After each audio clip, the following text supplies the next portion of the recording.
Hi friends, చూడండి ఇప్పుడు మనమైతే మన గుప్తేశ్వర శివుడిని అయితే దర్శించడం అనేది కంప్లీట్ అయిపోయింది. ఇప్పుడు మనం పరాదేవ కేవ్ అండ్ స్వర్గద్వార కేవ్కి వెళ్ళడం జరుగుతుంది.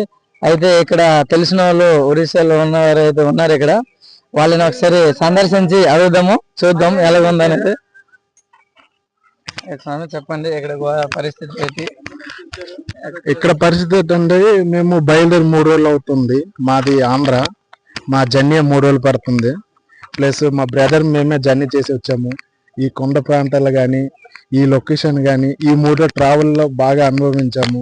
ఇలాంటి ప్లేస్ మీరు కూడా చూసి ఆనందించాలని చాలా మంది కోరుకుంటున్నాను. ఇప్పుడు మీరు 3 రోజులు జర్నీ చేశారు కదా, ఆ జర్నీలో ఎటువంటి ఇబ్బంది కానీ? చాలా ఇబ్బందులు సిచ్యువేషన్లు ఫేస్ చేసాము. కొన్ని బస్ స్టాండ్ లో స్టే చేయడం అవుతుంది. వర్షము, తర్వాత ఈ కొండ ప్రాంతాల్లో రాళ్ళు పడడం కానీ, జారిపోవడము, ఈ నడక ఇవన్నీ కొంచెం ఇబ్బందిగా ఉండే. మీరు 3 రోజులు జర్నీ చేసి వచ్చారు కదా, ఈ స్కూటీ మీద వచ్చారా? ఇది స్కూటీ మీద వచ్చాము. 3 రోజులు జర్నీ చేసి రావడానికి కారణం ఏంటి? ఇక్కడ అంటే అద్భుతం ఏంటుంది? ఇక్కడ చిన్నప్పటి నుంచి 10 మంది చెప్తే వింటున్నాను తప్ప నేనంటూ ఎప్పుడు చూడలేదు. బహుశా నేను కూడా చూసి ఎక్స్పీరియన్స్ తీసుకోవాలని అనుకున్నాను. దాని బదులు నేను ఇన్ని రోజులు 3 డేస్ జర్నీ చేసి వచ్చాను. ఇప్పుడు ప్రెజెంట్ దేవుడి దగ్గర చేరుకొని చూసి దేవుడి ఆశీర్వాదం తీసుకున్నాను. నాకైతే చాలా బాగుంది. Thank you.